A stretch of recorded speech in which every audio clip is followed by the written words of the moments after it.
Advertised production, Football 1998. Tonight, this is Jim Sanders with Mike Strickland. We have John Medina on the camera, and Joanne Sanders is going to be doing our stats. Mike, tonight we have UT coming into the game with a 2-0 record against Chicago. South Shore 0-2. Can you give us a little information on South Shore, Mike?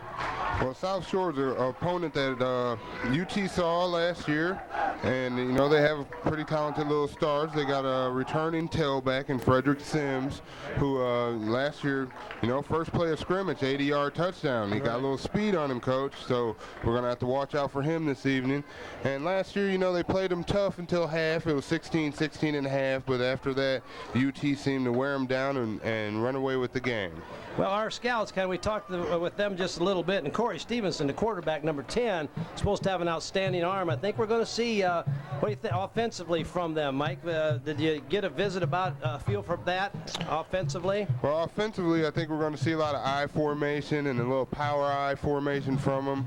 I think out of the power I, they'll do a little running up the gut and maybe a little of that sweep stuff with the broken eye, but we'll have to wait and see. During warm-ups, they did a little passing, but a lot of run, Coach, a lot of run.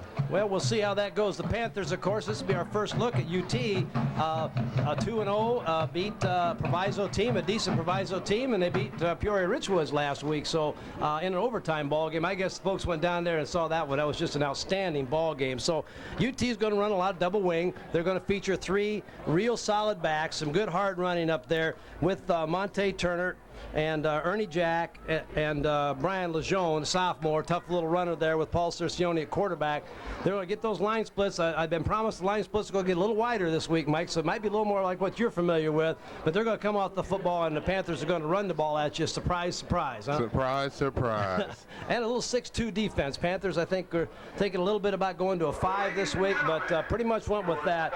What I think we'll do now, Mike, let's take a short break, and we'll be back with the kickoff to start this ball game in just a minute. We'll be right back. I heard it coming up the stairs.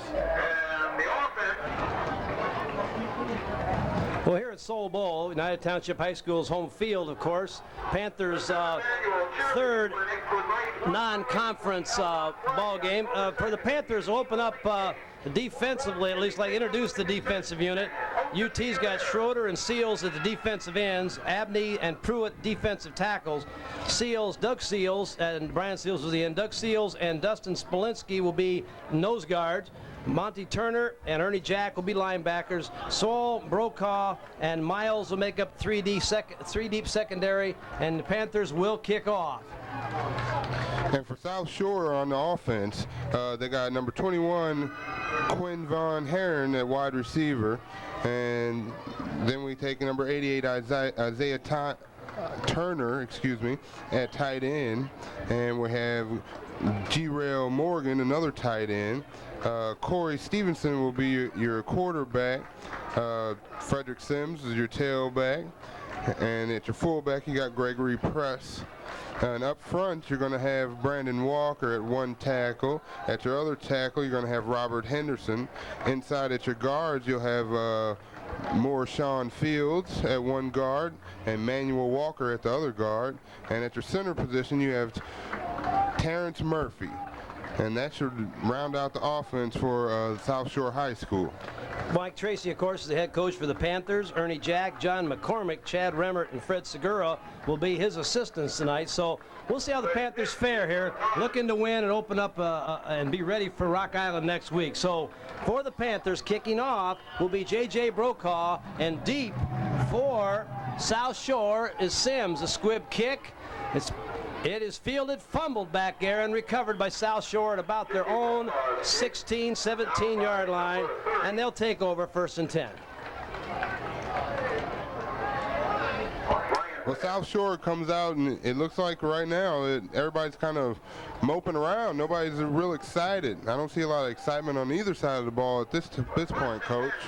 Well, I'll tell you, they made a long trip, and it's a great experience for the kids from Chicago to come out here and play in a stadium like this, which they don't ordinarily get a chance to do, and to experience this kind of football. It's a great experience for the kids from South Shore, the Tars, and they'll have the ball 1st and 10 on their own 18-yard line. Power I, 2 tight ends for the Tars.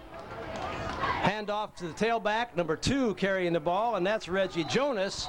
Reggie tries to get to the outside, stops short of the 20-yard line. That was great penetration by number 60, Dustin Samowski. Molinsky.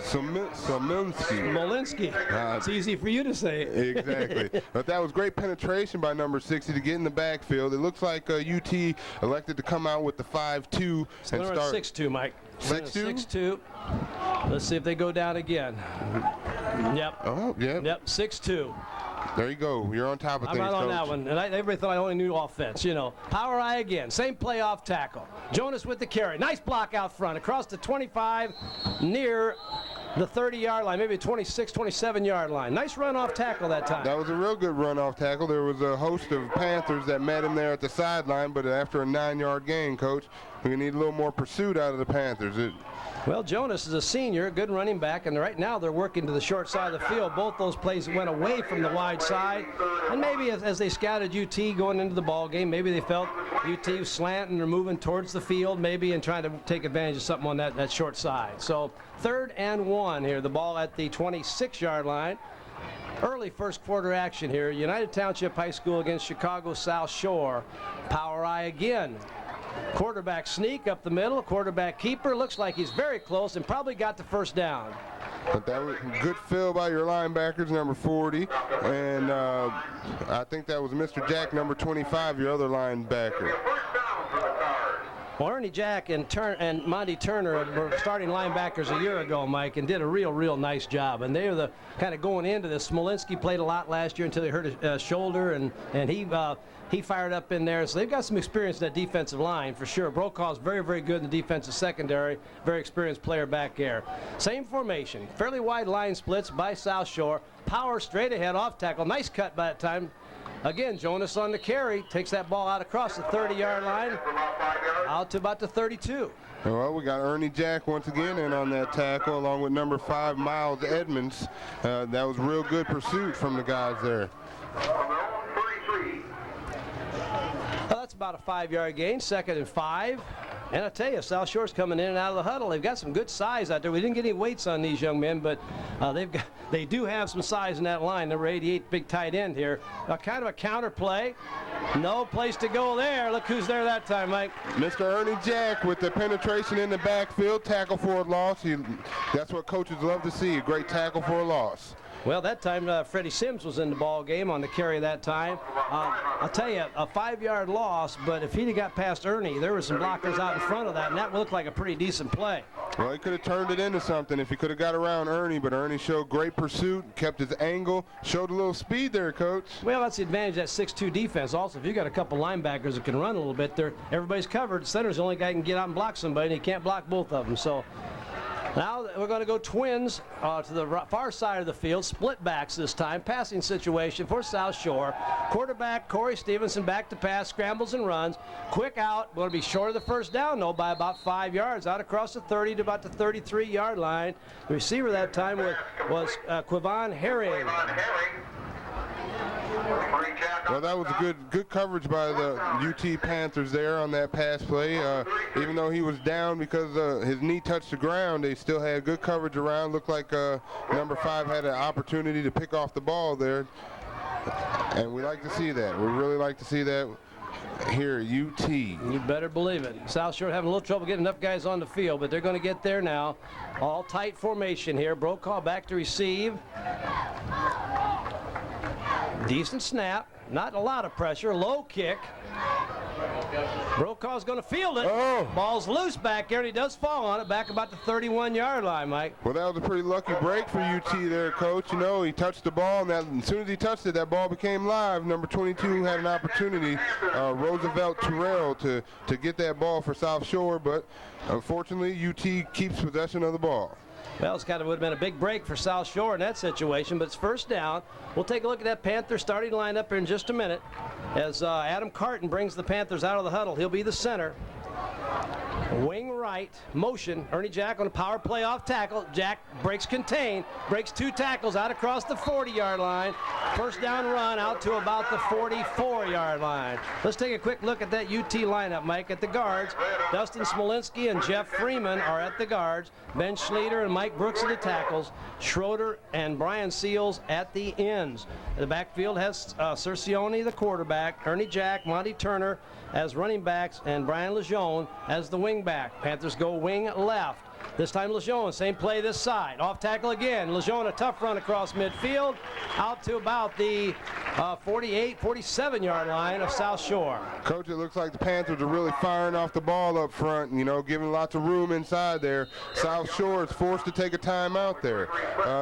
South Shore defense, I'm not sure exactly what they're running there. I'm a little confused. They got somebody standing up outside of the end. They got 4 down linemen, a couple linebackers, but it seems on the weak side they don't have a weak side linebacker over there. They choose to rotate their secondary around. Well, the motion could make a little difference in that too, Mike. Let's take a short break. We're right back. We have 8 minutes, 13 seconds to go here. Score 0-0, and we'll be right back. Here now, after a short timeout, South Shore a little trouble adjusting. Panthers go double wing, double split, fullback inside, like a little trap play maybe in there that time, Mike. But Turner finds it tougher going, but it was second and about 2, and it looks like they're going to either give the Panthers a first down and move the ball back just a little bit. But we're going to take a look, and we're going to take our timer. I'm not going to guess, but golly, I think it's got to be a first down. We're going to stop the clock right here, Mike. It's going to give us a minute. We're going to take a short time right here because we're going to talk about our picks from last week. Mike, remember that? Oh, yeah. Coach against the player picks. Last week, if you remember, if you saw our game with Alleman and Dixon, Mike and I picked the Western Big Six contests, and right now, Mike had an average week last week, 3-3. Now, the coach, for some reason, ended up 6-0. Here are our picks this week, Mike. What do you like? We got UT against South Shore. Well, I think I'm going to take the Panthers in this one. And I will too. Rocky against Hyde Park. I had to stay with the Rocks. Moline against Pekin. Well, Moline. And Galesburg against LaSalle, Peru. I'm going to go with LaSalle.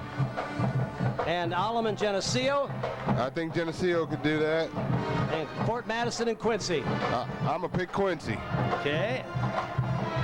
Run hard inside on the first down play. Well, we agree on all of those picks, Mike, except the Fort Madison-Quincy game, and I picked Fort Madison. Okay. So we'll see what happens, folks. Stay with us. This is going to be real exciting. I know you can't hardly wait to read that paper and see whether we were right or wrong.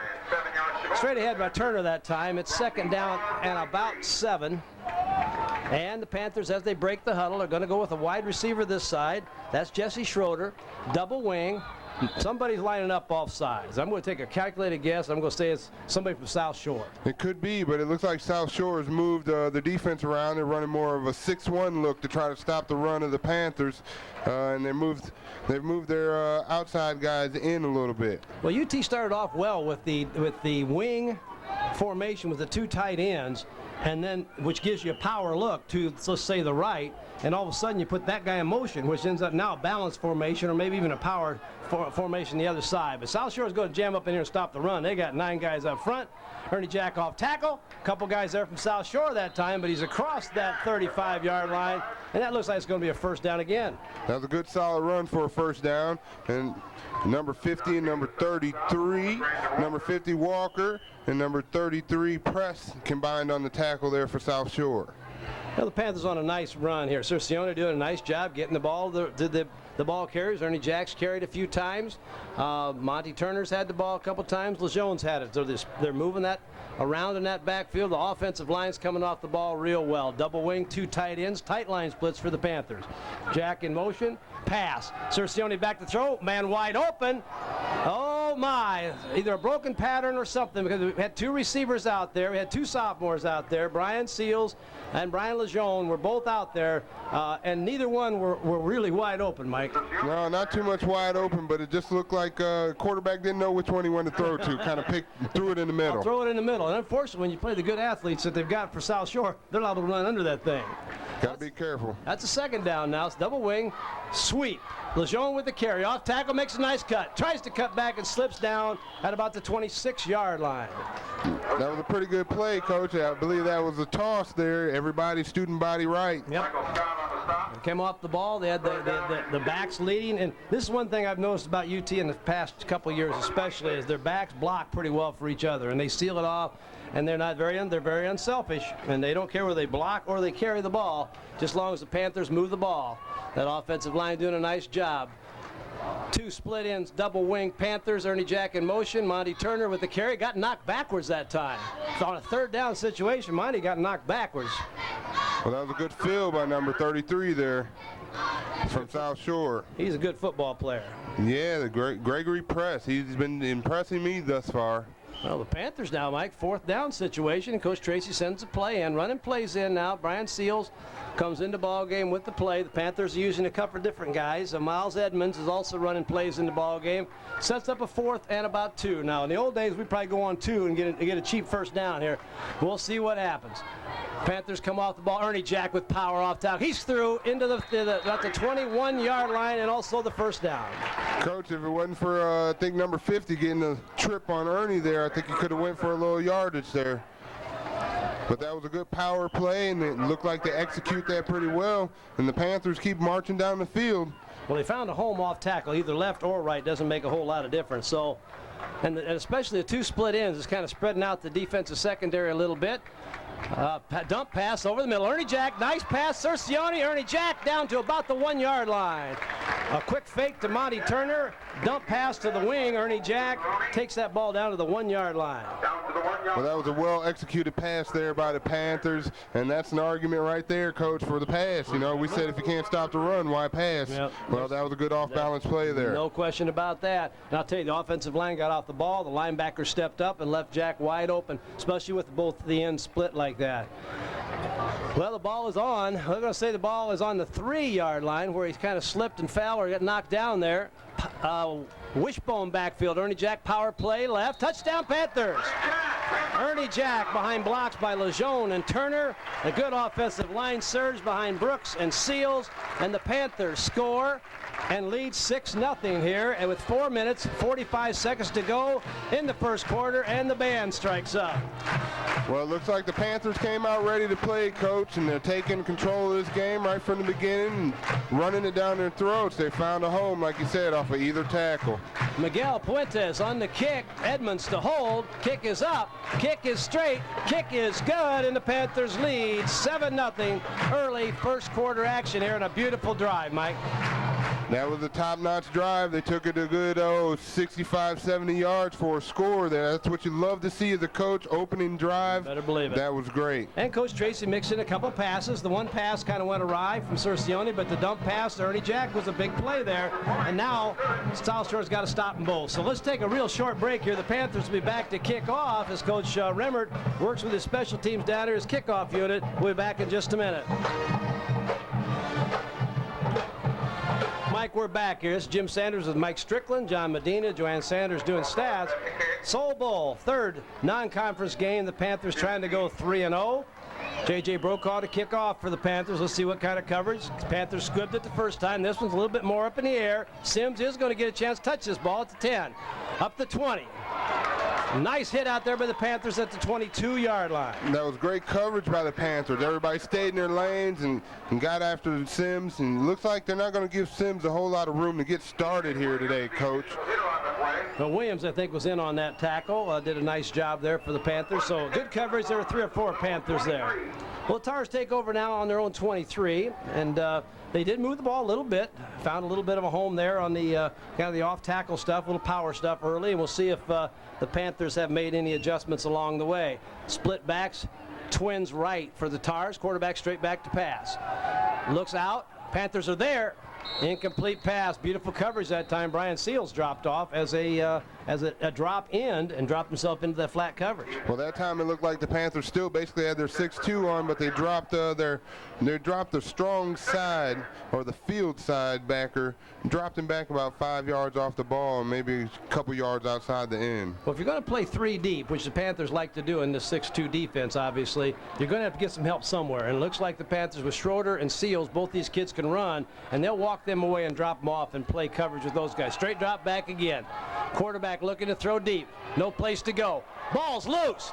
Picked up by number 50. He scooped that ball up, thought he was a fullback there for a split second. Walker picked that ball up and rambled a little bit. Well, he picked the ball up, but he still ended up maybe about a 5-yard loss there, Coach. And that little work on the foot speed there.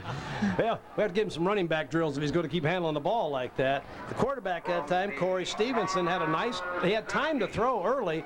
Then all of a sudden somebody got their hand on that ball and knocked it out. But the Panther secondary is doing a nice job. You got Soul and Brokaw back here. They're trying to get a guy. Is he inbounds, out of bounds, or what? I can't tell.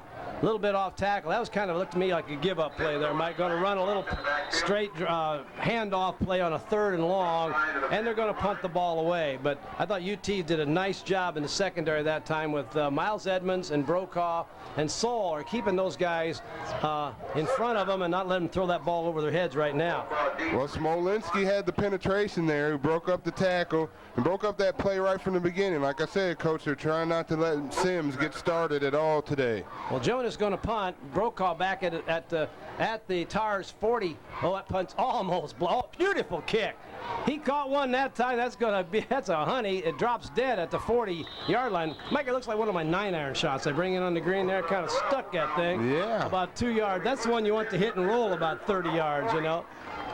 But it was a beautiful punt and knocked him out of field position. It was a beautiful punt. They had him pinned deep, and it looked like it was almost blocked there, Coach. I mean, UT brought a lot of pressure and almost had a man get a hand on the ball. But when the ball came out of there, we're back to the field position game. Now let's see if UT can take it 60 yards and give a repeat performance to their opening drive. Panthers quickly out of the huddle. Tight end Schroeder to this side. Far side is Seals. Lejeune in motion, sweep again. This time is Williams. Williams on a carry, flag going down, and DJ Williams gets a carry that time, number 29. Penalty's going to go against the Panthers. One thing I like about the way the Panthers, in a change of possession, there's no time. I mean, the Panthers are on the field, and they're ready to snap the ball, which means, guess what? We're going home early tonight. Exactly, Not going to be one of those real long ones, maybe. Who knows? Well, a low block. Looks like Coach Tracy, really got his guys ready and fired up, doing the proper things to do. South Shore really doesn't come with a whole lot of depth over on the other side, so if he can wear some of those guys out, it'll make it easier on his linemen. Well, that's what you talked about last week, Mike. If you're going to end up with a first down and about 25, going to first and 25, it's better to be first down than third down, right? Yes, sir. That's the Strickland theory. T.J. Hodge, a 170-pound junior, is in at one of the receiver positions right now. Handoff inside, Lejeune, no place to go. Nice tackle inside that time. Well, it looks as if South Shore has found a little spunk and got a little charisma going. The line is playing real tough up front. That tackle was by number 70, Mr. Fields. It looks like they're trying to take and turn this around a little bit, Coach. Maybe they were getting a little settled in that first drive. Well, you never know. And the bus did get here kind of late, and as you visited with the coach, he was a little upset about something. So who knows what happens on a bus trip in here. Option play. Cercione, Panthers get to the outside. Lejeune, nice cut. Gets out to about the 34-yard line. Paul Cercione, the quarterback. Little option play this way to Lejeune. That was a good positive play for the Panthers. And number 2, Reggie Jonas comes up to make a good open field tackle.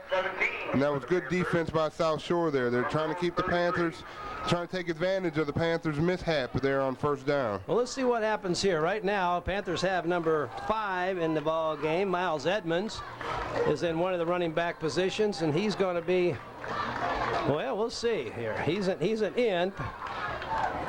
Dump Powell going to go deep. Schroeder deep. He's open. Nice throw from Cercione to Schroeder. Jesse Schroeder on a nice catch. Paul Cercione, basically a one receiver route.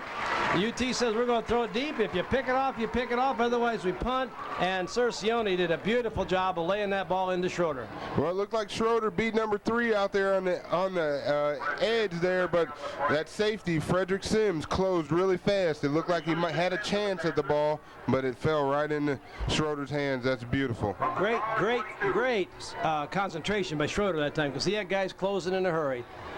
Double wing, double split by the Panthers. Ernie Jack, Panthers go to flat. Ernie Jack's wide open in the flat.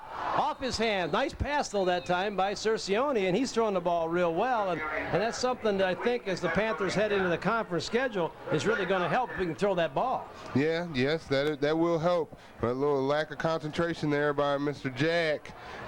He had it out there. He could have turned that into a positive play, but we're going to get it back and go at it again. 2nd down and 10. Panthers ball located at the 22-yard line at Chicago South Shore. UT attempting to go 3-0. 1 minute, 19 seconds to go. Sweep again. Lejeune on the carry. Finds a spot off tackle. Gets down to the 20-yard line before he's tripped up. Well, it looks like UT is trying to stretch the defense a little bit there. Early we were going inside. Now we're going to run it outside. I think it's a good game plan by Coach Tracy. Well, when you got the backfield that they have right now with Jack and Turner and Williams came in there a little bit, Lejeune, and the Cercioni throwing the ball and running the option, that's a pretty powerful backfield for the UT right now. Pass, bootleg pass. Edmonds looking to get over. Cercioni can run. He's down inside the 20, 15. Cercioni's going to go all the way. Touchdown UT. With UT on a bootleg pass. Cercioni looking for Miles Edmonds out there. Edmonds is covered, but nobody stopped the quarterback, and I'll tell you, ran beautifully. Number 30, Reed, tried to come up and fill, but he lost his outside contain, and when you lose that contain, the quarterback has an option to do whatever he pleases. That time he runs it in for a touchdown. Now, Cercioni's a 6-foot, 180-pound junior, and as he gets more and more experience, look out. Puentes again on the kick. Edmonds on, let's see, 15 this time on the hold. Puentes rather on the kick. Edmonds on the hold, and the Panthers lead 14-0 with 40 seconds to go here in the first quarter. We'll be right back in just a minute.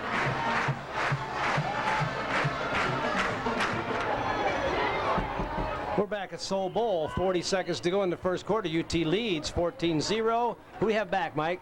We got Reed and Sims deep to take this. It looks like Reed is going to get a chance to touch the ball this time. He's out to near the 20, running laterally. Nice tackle outside, no open field there, and that looked like Lejeune, number 34 for UT on that tackle.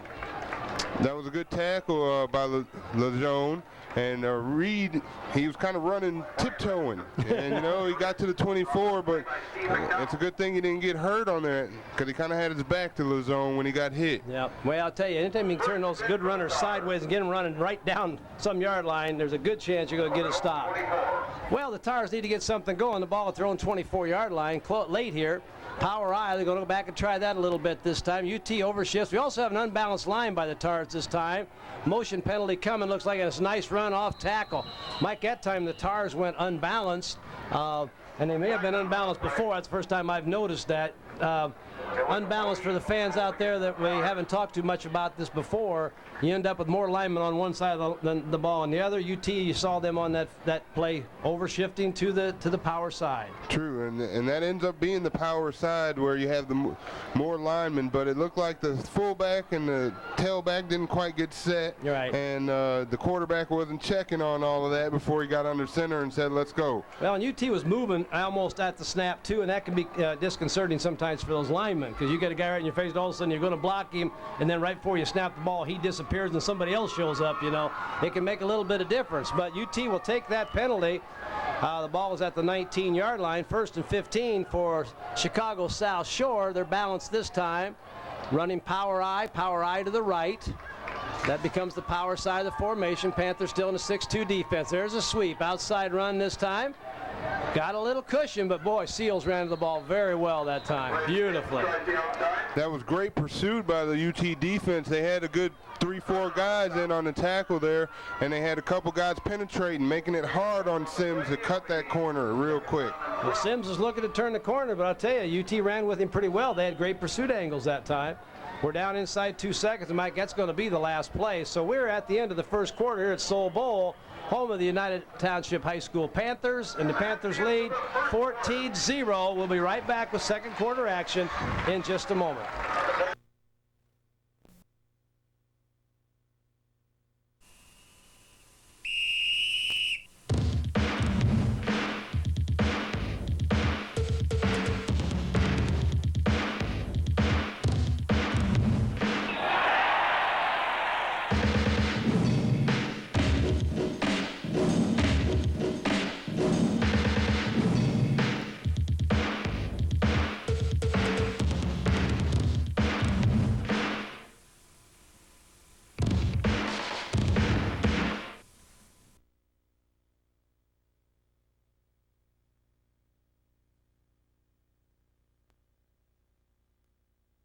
Back at Soul Bowl, Jim Sanders, Mike Strickland, John Medina, and Joanne Sanders. And South Shore is going to come right out with a 2nd and 12, come to the line of scrimmage and call a timeout right off the bat. So that's kind of an interesting organizational problem, I would say.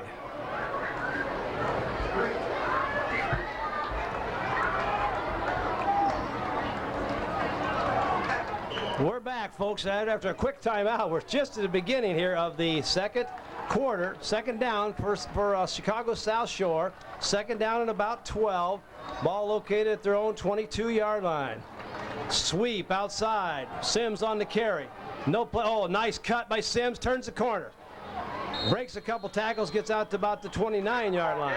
Once again, great pursuit by the UT Panthers. They had a couple guys that had chances at Sims in the back. Like Coach said, great cut by Sims. Looked like this kid really wants to get going with the ball. A couple quick stats here in the first quarter, Mike. For UT, Cercione had 20 yards on the one carry he had. Ernie Jack had 42 yards. Lejeune had 24 yards. Turner had 5. For South Shore, Sims had 17 yards. And Jonas had 14 yards. So Panthers dominating on the offense. Of course, the big pass, Cercione to Schroeder, built in there in the passing game also, and a nice pass from Cercione to Ernie Jack. Right. But once again, you see the power of the Western Big Six. Running the ball, Coach, running the ball. And defensively running to the football there, too. The Panther linebackers really deep. Went to a 50 look, more of a 50 look there. Outcut. Oh, look, that's a pretty good route that time, but the Panthers had that covered pretty well. Schroeder was in front of it, and behind it, Miles Edmonds was coming from behind and had it pretty well boxed in there, I think. That was pretty disciplined defense because they sent the up front guys and they made them rush and they got a little pressure, but at the same time, they had the secondary fall back into a nice zone. They had every part of the field covered. That's excellent. Exactly what you want to see. You know, talk about the UT coaches. Panthers have added a couple coaches to their varsity staff this year. I think are doing an outstanding job. Of course, Ernie Jack's been with the Panthers a long time, as has Fred Segura. But adding John McCormick and Chad Remmert. Oh, look at that play by the Panthers. That's defense. That's good defense. Well, it looked as if South Shore was going to run a fake as Wilson pulled the ball down. Looked like he wanted to run with it, but Ernie Jack was there to make a great tackle in the backfield, give the Panthers great field position, Coach. This is excellent field position. Well, Sowell was there too, and several guys dropped him. They weren't going to buy any of that stuff. You know, UT was going to get good field position no matter what, and they put the pressure on. This is a critical point for South Shore now. If they're going to be in this ball game at all, they need to make a play or two right now. Panthers 1st and 10. Lejeune in motion. Monty Turner off tackle, breaks 2 tackles. You're not going to stop him with an arm tackle inside the 5. Well, Monty Turner with a good hard run there. He drugged number 7 Scott down to about the 2-3 yard line. The good hard running, Coach. Good hard running. Yeah, UT obviously well prepared for this ball game, ready to come out of the huddle, ready to roll here. Again, Coach Tracy sending plays in from the sideline. 31 coming in for UT right now is TJ Hodge. I've got TJ in driver's ed right now behind the wheel, so I hope he remembers he's got to drive tomorrow morning at 7:30. But nevertheless, he's in with the play from Coach Tracy. Oh, nice hard run inside. Turner near the goal line, but stopped short of the goal line by a good stand by Chicago South Shore. Well, it looked like Turner got hit right there initially at the line, but his feet never stopped, and he got that extra yard or two. Well, a lot of runners, if you don't have that good forward body lean, get knocked backwards on a play like that. So, and again, Panthers running plays in. Edmonds coming in. Brian Seals coming out this time. So UT's using 3 ends, 4 ends, running them in and out of the ball game and bringing plays in from the sideline. 2nd down. Let's call it 1 yard to go. Wing right. Ernie Jack in motion. Handoff to Ernie Jack. Deep in the backfield. That wasn't as smooth a play as we've seen the Panthers run, and they lost about a yard. Yeah, that was a pretty good defensive stands there for South Shore. They had a good 2-3 guys at the hole where we wanted to attack. Plus, Ernie Jack didn't run a precise route. It looked a little rounded off. I mean, you know, not knowing the Panther offense as well as I used to, I couldn't quite tell even whether it was going to be a toss or Panthers would run a toss out of that, and then Cercione goes all the way back and hands it off. So, you know, maybe a little confusion there on that one, but it's still 3rd down. Let's call it 2 yards to go. The ball at a long one anyway. Quarterback sneak. Cercione gets driven back big time, and he's not going to score on that one either, and that sets up a 4th down situation. Panthers went with 2 split ends, double wing, spread them out, run up the middle. 4th down. Well, that was a great field by the South Shore linebacker. I missed his number, but he just filled the hole really good and took the quarterback and wrapped him up. Those green jerseys are coming off football pretty well. It just they seem like each time the Panthers have a ball, they make a mistake or two that gives UT a big play. But don't be. Who do you give it to? Jack's a hard runner. Turner's a good hard runner. I think Monty got you there. Let's put Turner in the end zone here. Let's see what happens. Panthers going to go wishbone, and Turner probably won't get it here. Giving it to Lejeune. Off tackle, power play. If you're not going to give it to Turner, then let Turner and Ernie Jack block for you, and Lejeune powers in off tackle right, one of our favorite plays. And the Panthers score with 8 minutes, 22 seconds to go. Brian Lejeune makes the score 20-0. Well, Coach, it looks like we're going to have a lot of names to talk about for the UT Panthers. It looks like everybody's going to get in and get a little playing time today. Well, that's the fun of it. These guys have been working real hard. Everybody's been practicing, so Panthers on the move here. Let's see what we got going here now. Again, going for the 3rd extra point. Puentes, good hard snap. Penalty coming. That kick is no good, but there is a penalty flag down, and we'll see what that's all about. Right down. Well, that was great penetration by South Shore. They had several guys coming around the end, plus a couple up the middle, and you know, the kick looked a little low. Right. And when they're that way, that's the perfect time to get it blocked. Well, that quickness, and you've played against that kind of quickness too. A lot of times you can tell your outside guys, you let that guy go outside of you. Let him go around the bend because he can't get there. But there are some athletes that can get there, and so you got to be a little cautious doing that. Penalty's going to be on the Panthers. Not quite sure what the penalty is, but with 8 minutes, 22 seconds to go, UT has built, and this is in the 2nd quarter, UT has built a 20-0 lead. We'll be right back with 2nd quarter action in just a minute.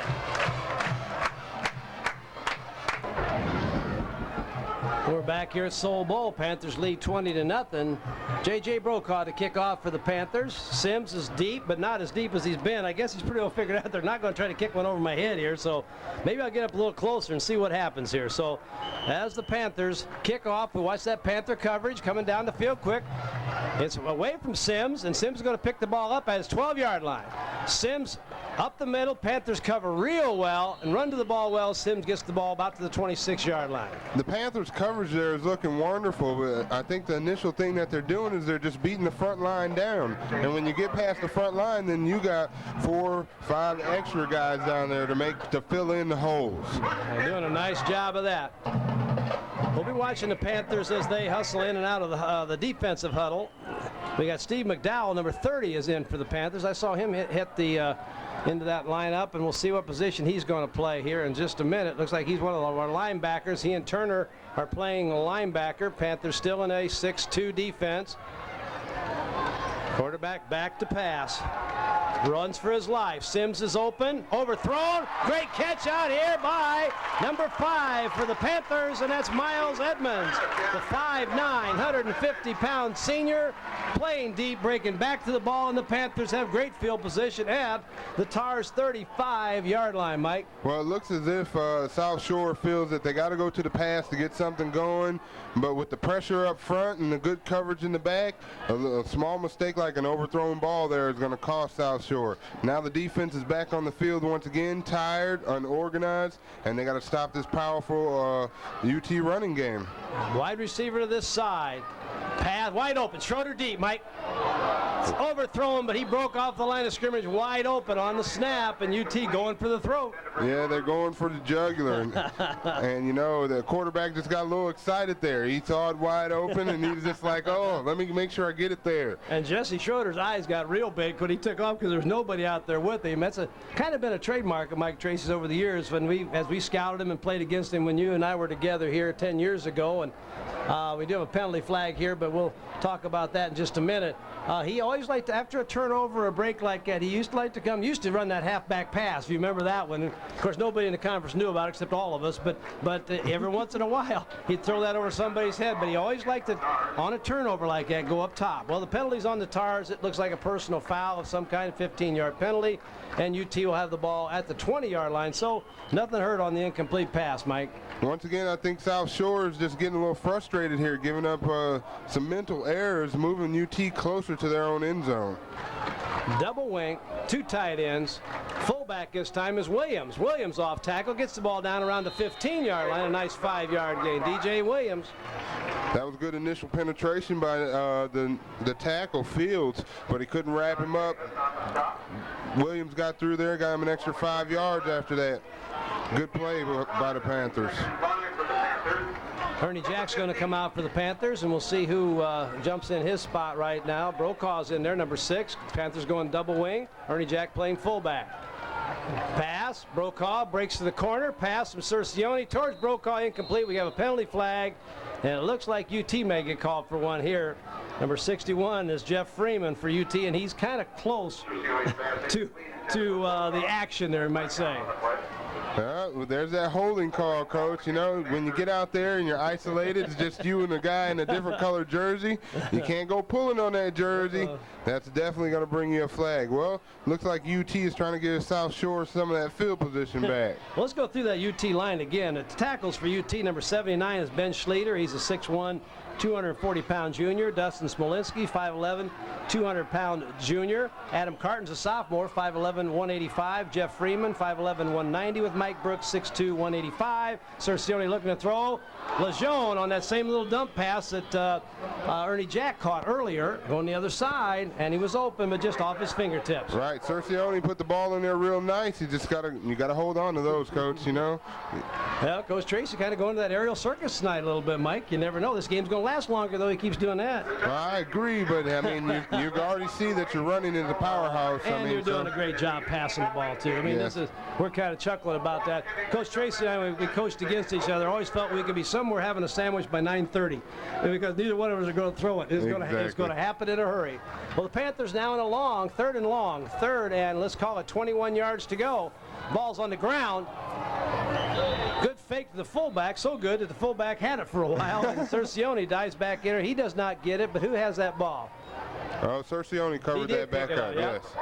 Well, UT's faced now with a 4th down and about 21. Good news is that they didn't lose any yardage, and that means those guys must be coming off that ball pretty well. Well, between South Shore picking up their defense a little bit and UT making a couple mistakes, it looks like, you know, they could possibly get the ball back here in pretty good position if they stay focused. One more play, South Shore, and maybe they can get something positive going, Coach. Well, UT's burning with the pass, and we've got coming this way, Brian Seals this side, Jesse Schroeder, who's been the prime receiver, going wide to the right, double wing, motion across. Brokaw, he's a good receiver also.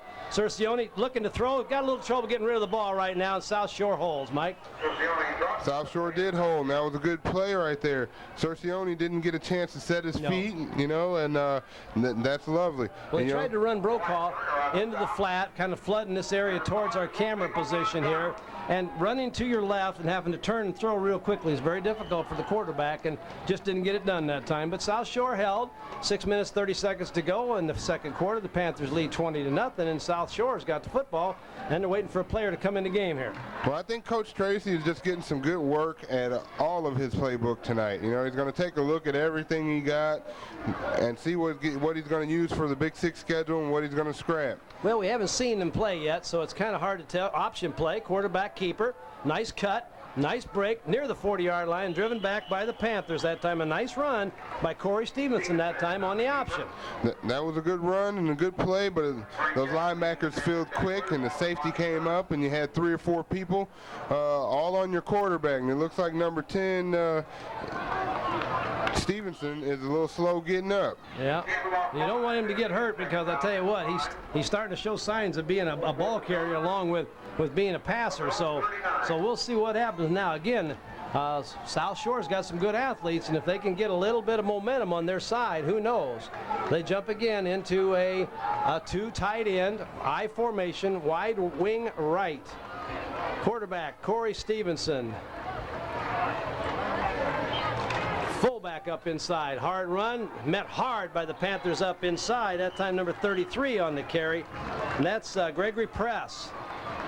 Well, Ernie Jack and who's that? Turner. They still filling holes better than they did in the first quarter. It looks like these guys are getting stronger as the night goes on, Coach. Well, I know Coach Tracy, and I think I like him. Mike, and I think people had a wrong impression when he and I used to coach against each other. I'd say the rivalry was intense, but there's a lot of mutual respect on both sides. And one thing Mike does is he uses his personnel well. And he's using 6 down linemen. He's keeping 2 real strong linebackers protected, and they're able to run to the football, and their 3 deep has been very, very efficient in stopping the pass so far. Hard run off tackle, but no place to go on 3rd down. That time Freddie Sims really had no place to go. Nope, and Seals filled the hole really well and caught him right there, you know, maybe a half yard outside the line of scrimmage. And the Panthers are just playing excellent defense right now. And we seem to have a player down on the field, number 33 for South Shore, Gregory Press. Well, he's kind of, looks like he might be hurt a little bit there. Let's take a short break, Mike, as everybody comes out. We hope he's not hurt bad. We'll be back in just a couple minutes. Well, they can't start the clock till they get him off. We're back now, Mike. Number 40 comes in to play fullback. That's John Davis. He's a senior. Number 33 left the ball game. Gregory Press might have been a cramp, but it's a 4th down, and they're going for it. Tremendous gamble here. Sweep, heading outside Freddie Sims. Turns the corner. Panthers might have driven him out of bounds short of that 1st down. We'll have to see. Edmonds field lovely on that play. I think Edmonds is the one key and very instrumental if they didn't make that 1st down on stopping Sims, taking his course away from him to get to that cone. Well, it looks like they're going to mark that well short, and UT is going to take over 1st down, and UT will take over right now 1st and 10. Let's see if the Panthers have any new players in the ball game right now. I'm, you know, it's a little early to be sending extra guys in, but let's check that line out again.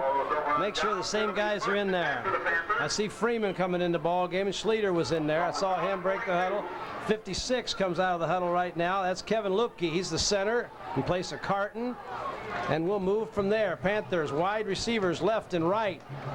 Option play. Lejeune stopped after almost no gain that time as the Tars pursued the ball real well. Well, the Panthers made it easy for him. They ran it into the short side of the field. Number 66, Walker, made a good stop outside there. When you got the sideline, that's an extra defender, Coach. Better believe it. And Lejeune did a nice job. He tried to turn it up early just in case he could get back to the sideline again. Well schooled there. Same formation for the Panthers. Ernie Jack, Monty Turner, and Lejeune in the backfield. Lejeune counter inside. Ernie Jack, big hole up the middle. Jack across the 35-yard line down to about the 32-yard line. Near a 1st down, but it's going to be a little bit short the way they've got it marked right now. Little counter action by the Panthers, and I'll tell you, South Shore, each play is getting up slower and slower and slower as the Panthers are starting to wear them down. Well, Walker and Evans combined on that tackle there, stopping Ernie after about a 7-8 yard gain. 3rd down and 1 for the Panthers. Cercione on the quarterback sneak, well across the 30-yard line and well past that 1st down marker. And UT, with 3:29 to go here in the 2nd quarter, are on the march again. Well, it looks like the Panthers have gone back to no-nonsense football. Run it in the middle, run it around the end, run it at quarterback, fullback, tailback, just run it, Coach. Well, we've had a chance to see Alleman last week with you and I together, and that's kind of what they stayed with most of the ball game. And the Panthers are showing a little more versatility here, but a real nice backfield. Cercione hit early, fumble, and the Tars are going to recover. And that ball's going to be South Shore's ball at about the 43-yard line as Cercione looking to go deep for Schroeder and get the job done. Looked like number 84, Stevens, came around that end and got to Cercione before he could get the ball off. And that's the quarterback's worst nightmare, Mike. Took a little long to set up there and deliver the ball. I think they were going for the big shot again. Maybe we should go back to a little more of that controlled passing game. Well, I'll tell you what, they found some success out here on the wide side of the field with Schroeder running deep, and he's got great wheels, and he's about 6'3", so Panthers like that, but they turned the ball over, and now with 3:05 to go, South Shore has a chance. Offset eye this time, straight drop back. Quarterback looking to throw, but he's running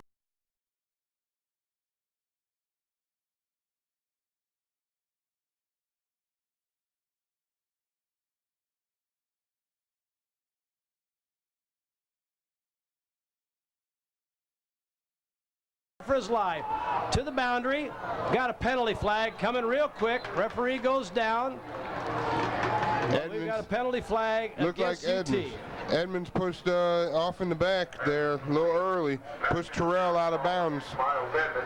Well, Can't get that done. And I'm sure Coach Tracy's talking a little bit about whether that ball is ever going to be catchable. That thing was long, long out of bounds, but there's no question that Miles had not one but two hands right in the middle of the young man's back and created a little problem.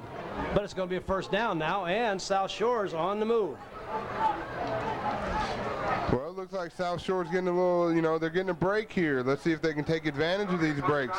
It's late in the second quarter, and it'd be a big plus for them to go in at least with a score on the board. That's right, and they're coming in and out of the huddle real quick right now, using the clock well. Now they're going to go Twins left. They're short a player. They need a timeout. They don't have a tailback in here right now, Mike. And we're going to take a short break. And again, I think that's their third timeout, and they've had to use all of them. One to start the second quarter, if I remember right. One here to get personnel in the ball game. And with 2 minutes to go, it'd be nice to have 2 or 3 timeouts left. Oh, we sure would. Well, let's take a break. We'll be back in just a few minutes with 2:58 to go here in the first half. UT leads 20-0.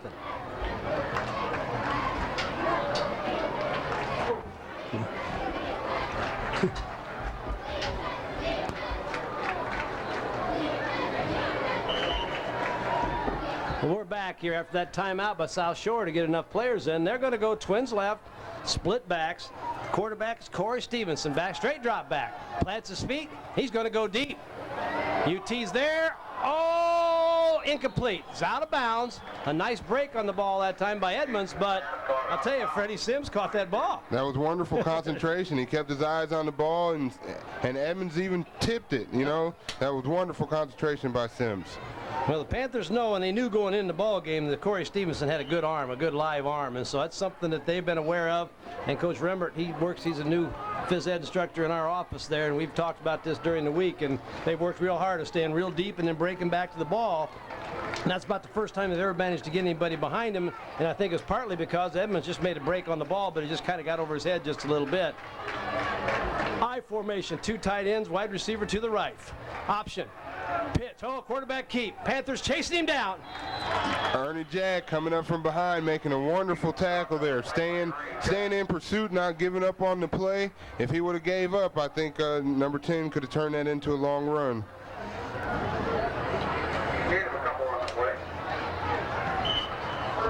Well, it's third down now and about 7. Again, 2 tight ends, a wide receiver still here to the short side of the field. Fullback carry inside. He's going to go, Coach. If he gets past one man, great play there by UT Schroeder. Well, that was a great cutback by number 40 there, John Davis. John Davis got the ball and he kind of hid behind one of those big linemen and then sprinted out of there real nice. Well, for just a split second there, it kind of looked like he was going to go. Yes, it did. Soul was there, and as was Schroeder, and they stayed home. That's the critical thing. If you over pursue that, it's 7 points right now. The UT defense is looking well disciplined, Coach. Well. That's fourth down now. Going to go wide receiver to the far side of the field with 2 tight ends. They haven't thrown the ball to tight ends very much here yet. Blitz coming.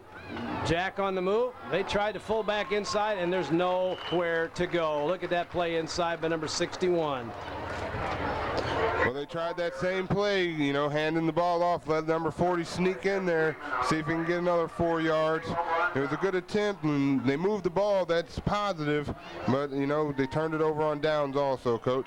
Jeff Freeman, number 61, a 5'11", 190-pound junior linebacker playing up in there as a down lineman right now, did a nice job, and UT quickly in and out of the huddle, 1:40 to go. Let's see if the Panthers can move the ball again. Lejeune off tackle, sprints across the 41, across the 40 to about the 42-yard line, and the clock's moving with 1:31 to go, and the Panthers leading 20-0. Well, South Shores is back in that 6-1, and number 50 there kept his pursuit, Brandon Walker, and moved on in and made the tackle there. Short gain for the Panthers, but positive yardage. In and out of the huddle quickly. I think UT will get the ball to start the third quarter. So if we can score here now, that's fine. If we can't, no big deal. But look at this cut. Nice hard run off tackle. Good tackle coming out of the secondary as UT gets out across the 45-yard line. Number 23, Naraki carrying the ball that time for UT. Mike's a 5'9", 165-pound junior. Well, Naraki got hit by Emmanuel Walker but kept his feet going, got an extra yard or two. We love to see those extra efforts. Extra efforts will win a game for you. Less than a minute to go, 41 seconds. The Panthers faced with a third down. 3rd and 2, double wing, double tight. Motion, Lejeune off tackle. Nice trap block out. Lejeune could go. He's at the 40, 35-30, 25-20, knocked out of bounds at about the 20-yard line. Tremendous block by Dustin Smolinski as he flew in there from his offensive guard position, made a great trap block, and Lejeune breaks it down to the 20 with 28 seconds to go. Second man through the hole, coach. That's a dangerous play, and they've been running that, and now they popped it off for some good yardage. I think South Shore is a little tired and just ready to get into the locker room. I believe it. UT now has timeouts available to them where South Shore did not, and that can be just the difference in the discipline, the organization of your program as Coach Tracy sends Brian Lejeune in with the play. Excuse me, Brian Seals in with the play. Cercioni back to pass. Look at Edmonds is wide open. Coach, that's a touchdown UT from Cercioni to Miles Edmonds for the touchdown. That was a beautiful offensive drive by UT. I love to see those. We topped it off with a nice pass in there. Cercioni to Edmonds, beautiful. I applaud the kids for their hard work. Great effort. Great fake inside. And then South Shore bought into that. Play action, beautiful pass. Cercioni made a good throw, and Edmonds made a beautiful catch. And we go for the extra point now. Puentes on the kick. Kick is up. Kick is far enough, and the kick is good. And with 22 seconds to go, UT now leads 27-0. And UT has built a nice lead right here before halftime. We'll take a short break as the Panther Band breaks into one of our favorite songs, and we'll be right back.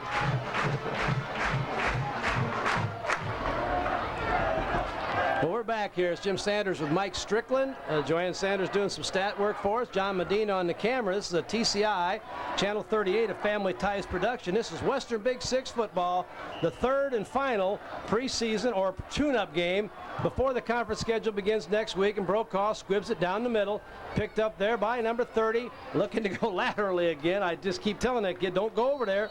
But he goes there anyway, Mike. That's Bryant Reed. He's a junior. And maybe by next year he'll figure that one out. 35 that time in on the tackle for UT, and that is Scottie Stevenson, a 5'10", 165-pound junior.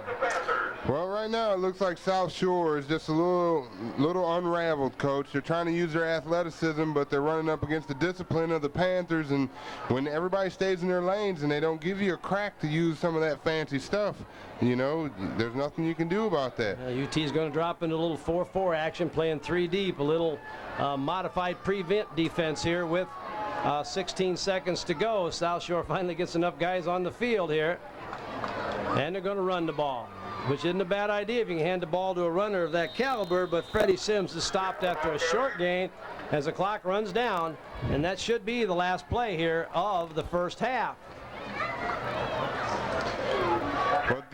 And the clock does run down to all zeros up there, Mike, and we're at halftime here from Soul Bowl, Western Big Six football, and the Panthers from the powerful Western Big Six Conference leads Chicago South Shore 27-0, and we'll be back with second half action in just a minute. Right on.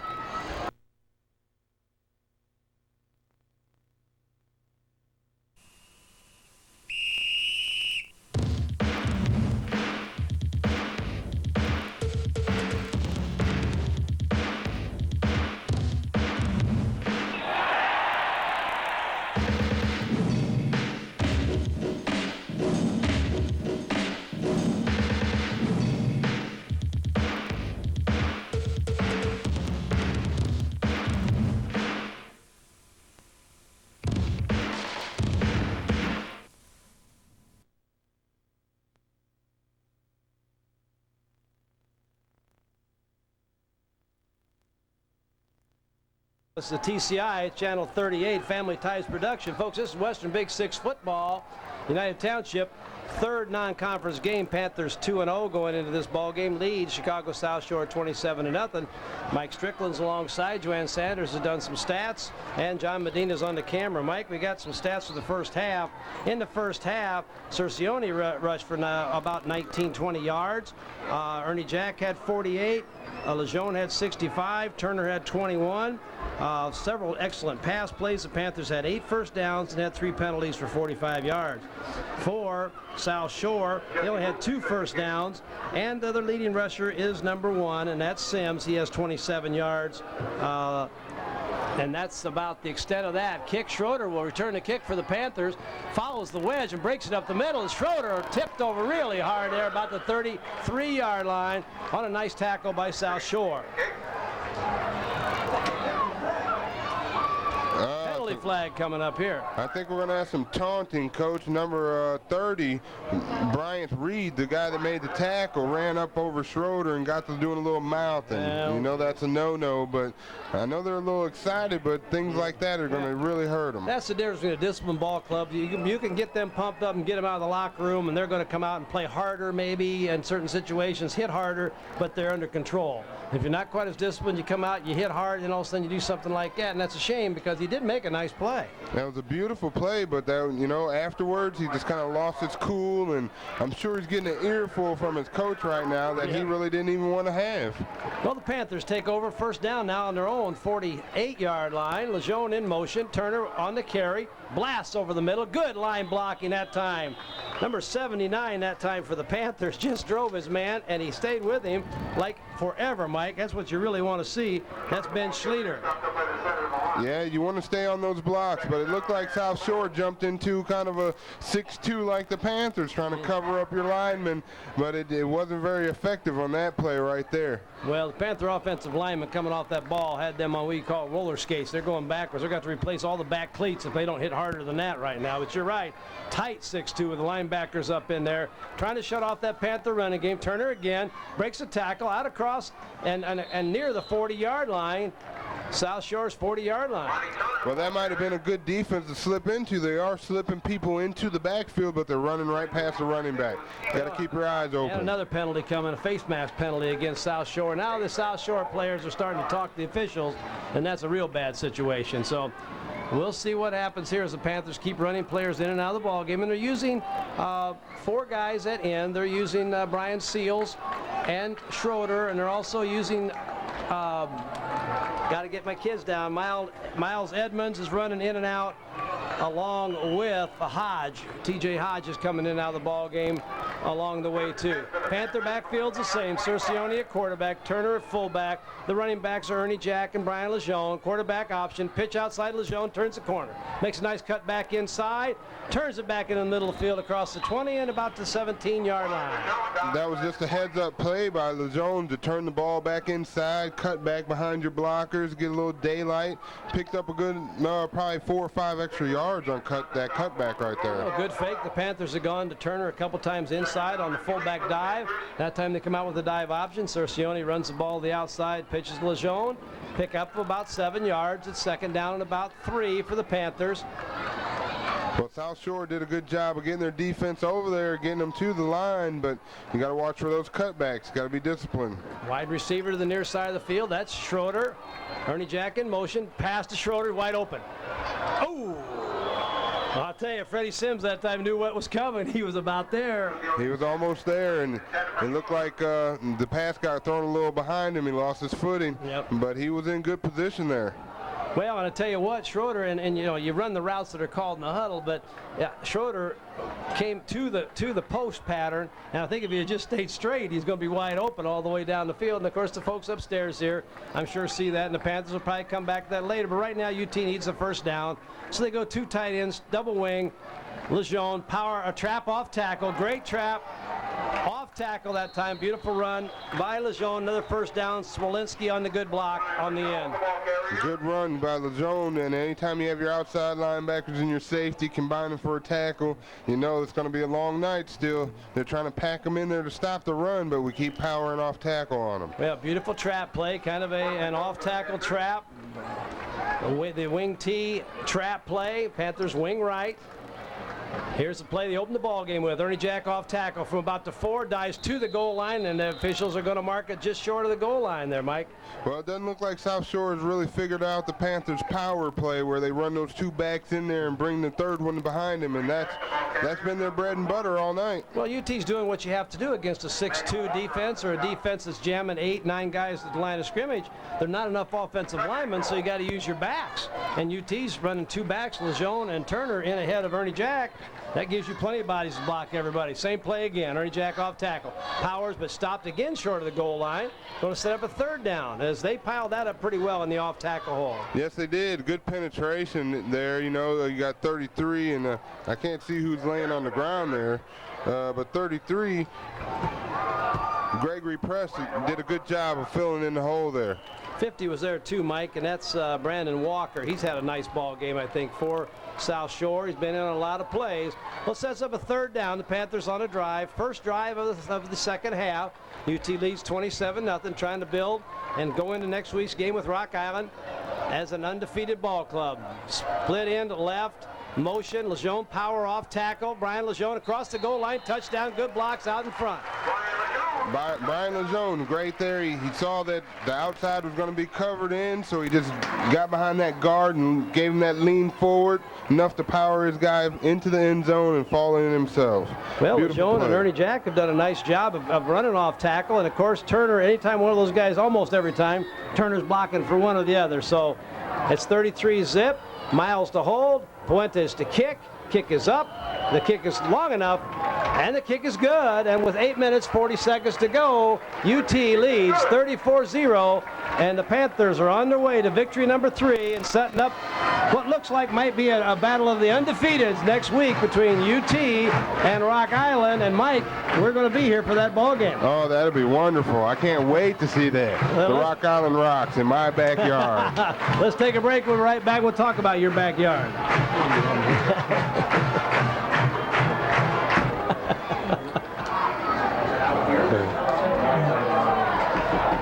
We're back, Mike. Talk about your backyard. It's been, what, 10 years since you've been back at Soul Bowl, is that right? Yeah, that's true, Coach. You know, and it's kind of a mystical feeling being back in this stadium. You know, a lot of good memories right here. And, wow, it was just great to walk across the field today. Yeah, that was good having you back, too. I'll tell you that. I mentioned that last week, and I mean it, the bottom of my heart. It's tremendous to have our UT grads come back and help out in our school situation, having them on staff. It's just tremendous. I'll tell you what, we checked that first day of Institute. We could have a pretty darn good football team if we put all you guys back together again. Some of you aren't as good a shape as others, but for about a quarter, we can play with anybody, I think. Yeah, I agree. We might have to change a few positions around, though. I might get that running back position I always lobbied for. I think we're going to have to put Mislow in the line. Strickland, maybe a running back. You never know. Fullback is great. Well, the Panthers lead, and we're having a little fun. It is always a fun time to come to Soul Bowl. A big win for the Panthers and getting ready for the conference schedule. South Shore, 1st and 10, the ball at their own 27-yard line, right in front of our camera position here tonight. Panthers in their 6-2 defense. South Shore is going to come back and run it. Sims, nice run across the 30. Going to mark it just short of the 31. Well, that was a good running up middle for South Shore, and that's the first positive yards they've really gotten up middle there. But they had the center in Ernie Jack's face. That's the first time all night. Well, you can get with that 6-2 defense. You can cover 6 of those defenders, but you got 2 linebackers running. And that time they ended up with a guy getting the center out, of course, on the linebacker. But if their fullback gets the block, you should have enough to get the thing done. Sims on a cut. Soul can't make the tackle. Brokaw cuts him off at the 45-yard line. A great pursuit angle and knocks him out of bounds on a big hit. Now there's that speed we were talking about in the beginning from Sims, and that's what UT was doing a good job of negating in the first 2 quarters. Yeah. Now they're letting him go a little bit. Well, we lost that outside pressure that time. Soul made a good approach to that play, but the whole offensive line from South Shore got off the ball, and all of a sudden all the UT defenders disappeared. So everybody got chopped. Soul allowed the running back to get outside of him. It looked like he had a pretty good position there, just didn't work. Motion early, I think. Good run this time. Jonas with the carry. Tackled at about the 49-yard line. The ball's down, but the official ruled him down. Penalty flag on the play. And there's Ernie Jack making a great tackle on Jonas. It looked like Jonas could have a little daylight, but Ernie came inside out, like all good linebackers, wrapped his arms and stayed on his man. Well, Josh McCormick, number 43, is in for the Panthers, and he was in for a play there. I'm not quite sure whether he's playing out there as a defensive end or whether he's listed as a defensive end. So he's 5'10", 165-pound sophomore. McCormick, number 43. Checking the Panther group, see if there's any other different numbers flying around out there, but pretty much looks the same right now as what we've had before. That hurts. A good run like that, get your first down, and then get penalized. And it's 1st and 15 as the Tars have the ball just across midfield. We'll call it the 50-yard line. Power I. Balance line, off tackle Power. Sims makes one cut, nice block out in front by the fullback, but only gets the ball as the Panthers pursue real well, gets the ball down to the Panther 46-yard line. Looks like Seals was in the backfield to give Sims a little trouble getting to the line, and gave the Panthers time to regroup and get over there, stop him for a short gain, maybe 3 yards on that play. Well, Gregory Press, the big fullback that left earlier with the cramp or whatever, was out in front of that play, but he's got to stop off and block somebody eventually, and the Panthers pursued real well the football. Press, they're going to try to get the backfield set. Press at fullback, number 40. John Davis is also going to line up as a dive back here in the power I left with Fred Sims. Sims on the sweep. Nice block. They got Ernie Jack on the ground for the first time, Coach. Well, that was a pretty good play there. It was an unbalanced line to the wide side of the field again, and it looked like they could get some positive yards, and yes, they did get Ernie Jack down. That's a positive for South Shore. If they can get some of those linebackers down, maybe they can make some good things happen. Well, Joey Soule made the play that time. Last time he kind of got outflanked, and that's what a good defensive back will do. I mean, everybody gets burned once in a while, but the key is don't make the same mistake twice. I'm not sure what this is all about, but South Shore is taking their first time out of the second half with 6:19 in the third quarter. Hey, we're going to take a break. Well, let's do it. I'm back. No, I never took him out. I would never take him out. Mike, we're back. It's Jim Sanders, Mike Strickland, John Medina, and Joanne Sanders here at Soul Bowl. We're having some fun tonight, Mike. Yeah, we are. The Panthers have got a big lead, and it's mid-third quarter. Looking at some good football here. I'll tell you what, Panthers are going to be competitive. Oh, great. Seals coming on the pass rush. Almost a nice catch down there that time by Jonas, but the Panthers broke it up. Well, I guess the timeout was to set up that play right there, and it was pretty well executed. Just needed to pitch and a catch. Well, one thing I like about it, Mike, though, is the fact that, and we talked about this last week a little bit, they threw the ball far enough to get the first down if they caught it. And yeah, that to me shows a lot, because I hate to count on a guy catching the ball and running for 5 more yards just to get a first down. So if he could have caught it, it'd have been the first down, but it's a 4th down situation now, and the Panthers trying to hold here. The Tars have moved the ball to the Panther 44-yard line, so a big 4th down and 9 coming up right now. Split backs. Split into the wide receiver, actually, to this side. Quarterback dropped the snap, and doesn't make any difference who falls on it. UT is going to get this ball. That's true, and I think the quarterback was a little hesitant to jump back in there. He knew that, it's 4th down. They're going to turn over the ball anyways. Corey says, the only thing I can do is get in there and get hurt. So I think I will wait for the next offensive series. I'll be back in there. So UT takes over possession, and then they bring that offensive unit back out there, and we're always looking for new faces in that huddle, but it looks like that first group is still out there. UT has done a nice job with that group. Ben Schleter did a nice job in there. Smolinski, Carton, Freeman. Chris Pruitt has played some in there. Lejeune off tackle. Oh, nice play. A nice trap block outside that time, number 61. That's Jeff Freeman trapping that time and did a nice job for Lejeune. That was a great hole. He opened it up real nice with that trap block right there, kicking people out. I heard the pads hit from up here, Coach. Better believe that. Substitutions for the Panthers now. Number 2, that's Colin Goebel. Comes in the ball game. He's at quarterback. He's a 5'9", 155-pound sophomore. Number 83 is Luke Ritchie. He's in as a receiver for the Panthers. Motion Oh, nice cut back up inside that time by the Panthers' Mike Naraki. And the Panthers look like they're going to pick up another first down. Looks like the Panthers just ran the same play the opposite way, Coach. You know, just get some work on this. Get the linemen to pulling, get them firing off the ball, get the backs cutting and running. New quarterback, you want to get him comfortable. Looks like they're just, you know, picking up right where they left off. McInerney is in the lineup for the Panthers, number 89. He's a 5'10", 170-pound end, junior end. He's in the ball game right now. Fullback up the middle, and boy, hit hard that time. A good solid run, but nowhere to go. Well, I think the Panthers offense has got the South Shore defense just a little bit confused. The South Shore is getting one or two guys through the line into the backfield, but they don't know if it's going to the fullback or the second man or where it's going, and they're stopping the read by that time the ball is running past them. Well, no question about that. Ball handling in the backfield has been very, very good. So play coming in. Number 5 is Miles Edmonds. He brings the play into Goebel as Goebel brings the Panthers to the line. Wide receivers left and right. Double wing for the Panthers. Motion this time. Fullback again inside. Naraki carries that ball again. He could have got through there, but Coach, there aren't many white shirts in the area right there. They're all green shirts there. That's true. Green kind of piled up. They're back in that 6-1 defense, and they're trying to stop the run again. And right now, with the second string, it looks like they're getting a little something done. Well, they're hanging tough. The first line is in there, and this is something you'd like to see too. We got an equipment problem or something. Is Coach going to call a time? What are we doing? I think it's a little injury situation. Number 88 is going to come out for. That's Isaiah Turner. He's got his hand hurt or something like that. But the Panthers usually pretty much the first line in there still, but getting the second backfield some work with that first group. And that always helps because you want to have those kids build confidence running behind that first line. Yeah, because at any time you never know when somebody's going to go down and one of those second stringers become a first stringer, and he's got to understand how the first line blocks, how they open the holes, the communication that they give off. There's a whole lot to understand. Option, Goebel, pitch. Outside, number 4, a great cut here. Number 43 is Josh McCormick, down inside the 10, hit hard at the 5-yard line. Penalty flag coming, 2 of them coming.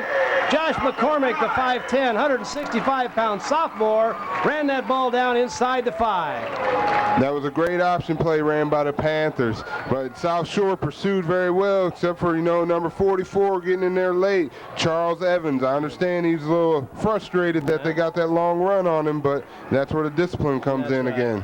Well, and it's a tough part of the ball game for them. They're down 34-0. We're still in the third quarter, but you know you got to look now. Goebel, a sophomore quarterback, running the option well, pitching the ball to McCormick, sophomore running back. So Coach Tracy's getting a lot of kids involved. That penalty moves the ball down to about the 2.5-yard line. Williams is at fullback. McCormick on the carry, not much room to run, but breaks a tackle at the 5, gets down to the 3-yard, and got it back to the line of scrimmage, which is a pretty good run for that particular play. Well, it looks like Goebel is picking up with the ball handling, just where, you know, Cicerelli left off. Cercione, excuse me there. Okay, you're close though. You know, and that ball handling, is Coach Tracy's got the quarterbacks working very well. Tight end. 2 tight ends. Carry off tackle. Number 23 on the carry off, Mike Naraki. He stopped short of the goal line. Good hard run, though, and good ball handling by Goebel that time. I thought he had the ball on the bootleg coming this way for just a second. Well, it looks like South Shore is getting a little stingy down here now, you know, trying to keep the Panthers out of the end zone again. Another touchdown, and it was really not what they want to see. That will dampen spirits a little bit more. Well, the Panthers are young. You take a look at that starting lineup. That offensive line is young. Lejeune is a young back. Cercione is a junior quarterback. Things are looking bright as the Panthers get better and better this year. Goebel on the boot.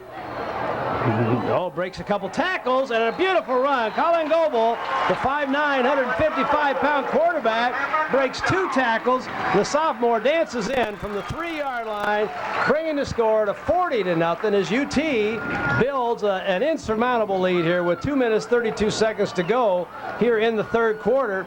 And the extra point team is on the field again, Mike. Well, yeah, and South Shore, you can see it. They're jogging, they're almost walking. Their body language is just saying that they're defeated. They really don't want to be here any longer. We got a roughing coming on the kicker, too. The kick is up. It's wide, but UT's they're going to get a roughing the kicker on that as Puentes was. Well, they're going to call it. They're going to if one official is calling it good, the guys behind are calling it wide, they're going to bring this thing back. They're going to bring him back, do it again.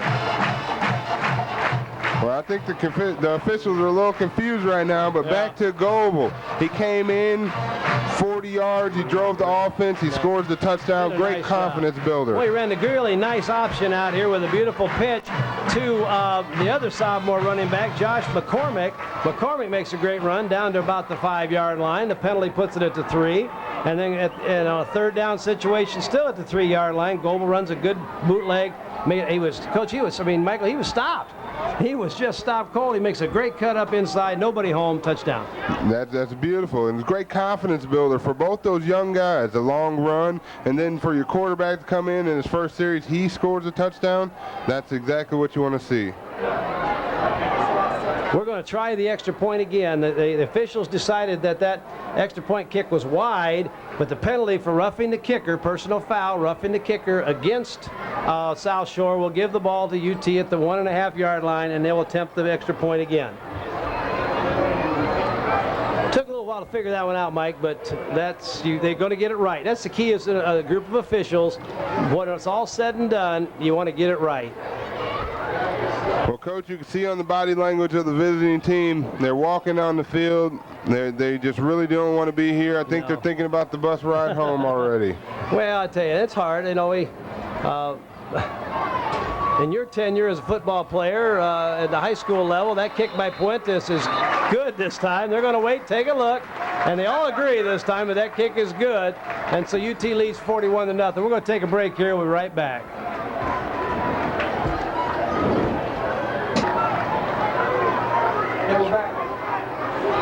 And we're back at UT now, and Seals is our new kicker, kicking off the number 2, Jonas.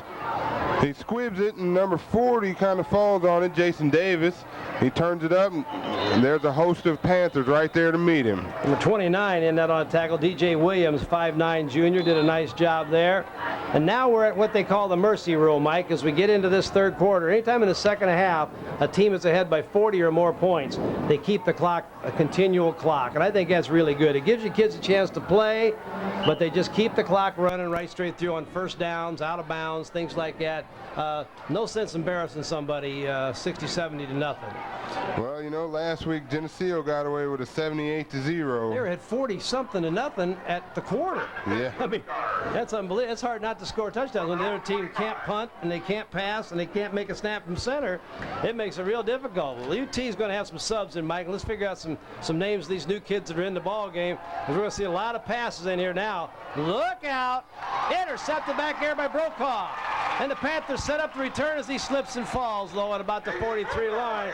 J.J. Brokaw made a nice interception that time. And we'll get those defensive guys next time. See anybody new out there Well, that time? actually, it looked like 72 Abney and Hodges converged on the quarterback to make it real hard for him to throw that ball. And maybe that's how number 6 came up with it. Well, really, I thought he did a beautiful job breaking to that ball, that's for sure. I agree, but number 10, he's just slow getting up. You know, it took him a minute to get off the ground. Stevenson there, I think he's had a rough, long day, and he's probably thinking about the bus ride himself. Well, a couple things have to do with that. You're playing a night ball game, and in the Chicago leagues up there, they play all afternoon ball games. So the night, the dew settles in the grass. It gets a little more humid. Cramps are probably more prevalent in a night ball game than they might be in a day game if it's 75, 80 degrees. So we'll see. They did stop the clock because of the injury that time, but I think we're going to go now. Let's see who we got in this offensive lineup there for the Panthers as they get ready to break the huddle this time. Got the player pretty much getting him off the field. Yeah, it looks like Sims had to be helped off the field by a couple players, and now they're stretching him out for a cramp. Well, Lupke is the center. We'll take a look at that backfield. He's still got problems out here. Well, we got a player that doesn't have his equipment all together. Now he's back together. Number 66, Manuel Walker, getting his helmet strapped on. Number 71, Justin Reed, is in the lineup for the Panthers, a 5'10", 178-pound senior. Getting some playing time right now. Luke Ritchie is the wide receiver to this side. Goebel caught from behind, trapped from behind that time. That was a beautiful play by number 50, Walker. Comes in from the backside and just yanks Goebel up and wraps him up. That was a wonderful play. It was a good play because there was some room to run. If he could have got another 3 or 4 steps down the line, as a quarterback, you don't expect to get jumped from behind when you're running the option play, and so you're not looking for that, obviously. Panthers make a couple subs. It looked like Goebel thought about pitching that ball early. If he could have got that out early, we might have had a play there. Exactly right. Yeah. Oh, my. Oh, man. How did the Panthers get that ball handed off? Oh, or he didn't. I mean, that's the ball went up in the middle there somewhere. Oh, my gracious, sakes alive. Robert Petro, 6'2", 220-pound tackle, sophomores in the ball game now for UT, and the third quarter comes to an end. So as we take a break here from Soul Bowl, UT leads 41-0. We're headed for the fourth quarter.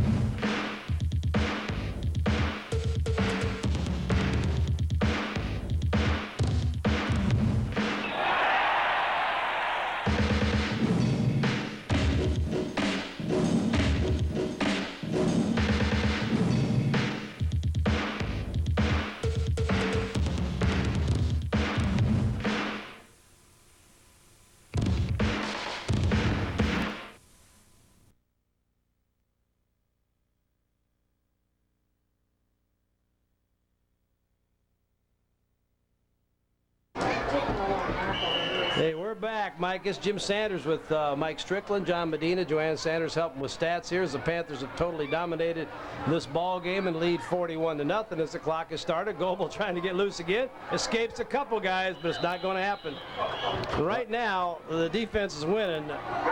It looks like Brandon Walker, number 50 for South Shore, has just turned up his play a notch.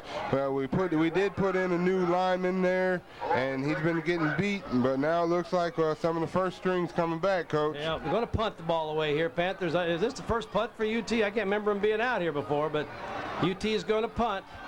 Back deep to punt. Huck out. Oh, a little breakdown there. I can't quite tell who was punting the ball that time. Might have been Scott Lambrecht. I think he's a sophomore punter.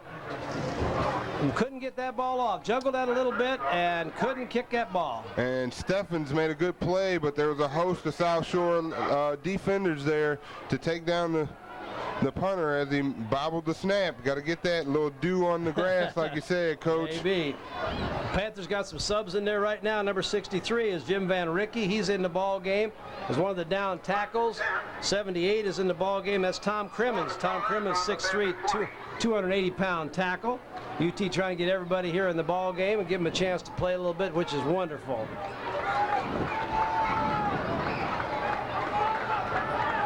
Looks like South Shore's come back out with that power eye, a little off balance to the wide side of the field.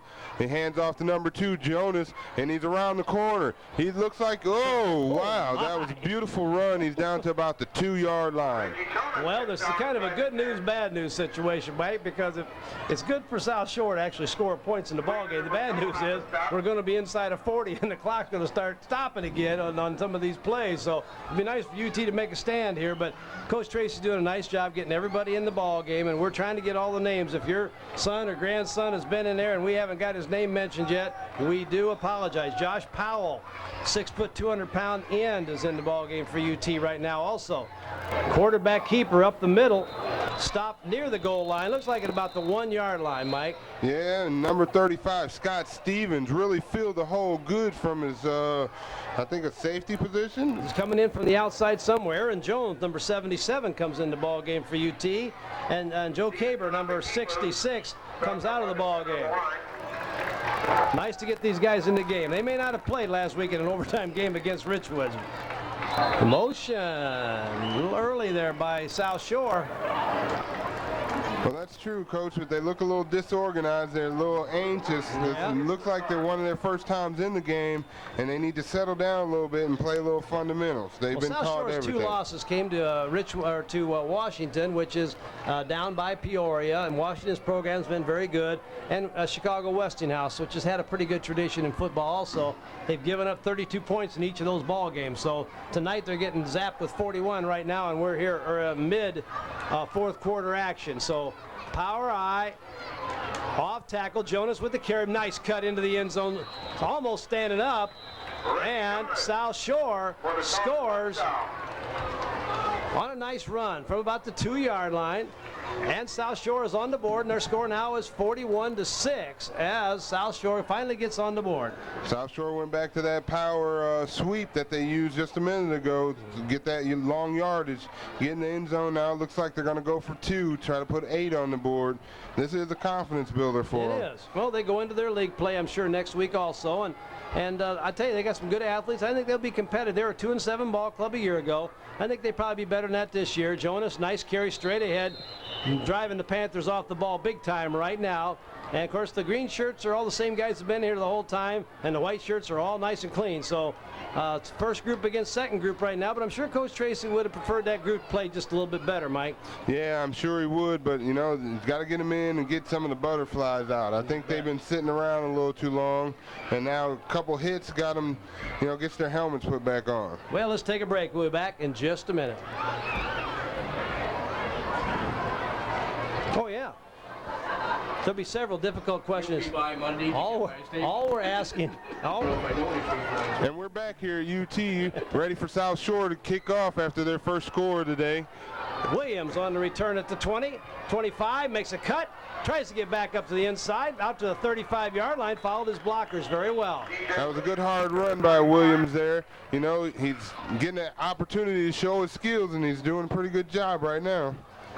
Well, the Panthers will take over. We'll see if that line can seal those guys off a little bit better here. We'll see if UT can get this ball moving up and down the field here. Keep that.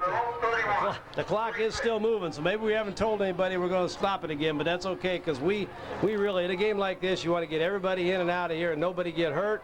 It looks like the Panthers done a nice job with that. 41-8 is our score here in fourth quarter. Williams off tackle to the 40. Out to about the 45-yard line, real quick feet, good blocking inside by the Panthers.